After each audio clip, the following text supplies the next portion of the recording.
Just want to make sure it's showing up enough. Otherwise the cake will look too bland. So we're just making sure we've got enough color here.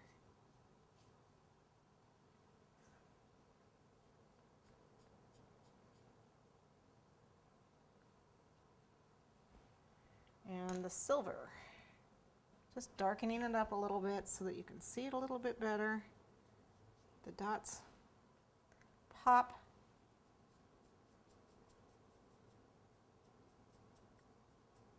If you really want it really vibrant, paint it on.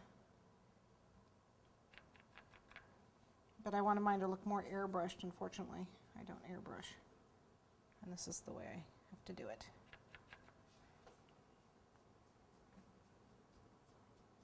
Get my dots on there. I think we're okay. I have a few extra glitter guys I cut.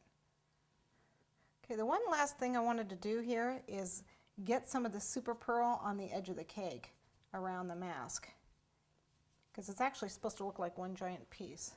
And what I do when I put the super pearl on here, it'll actually take the extra glitter that fell and remove it, which is really nice. The glitter that fell off, that silver, it'll remove it and just leaves the super pearl and cleans it up pretty. I'm just going to do it on the top. You certainly could do it on the sides.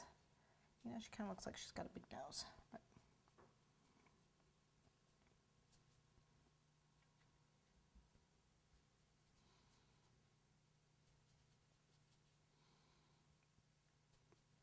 okay, that looks like that's taken care of. Make sure the top is all right. And do we want anything else that looks like we're missing a dot right there? One of our dots came off, so let's put that back on. Look at this, I'm missing one right there. Must have accidentally brushed it off. Didn't have it attached well enough. We'll just put it right back on. A little bit of silver. There. Look at that. And there you have your mask cake.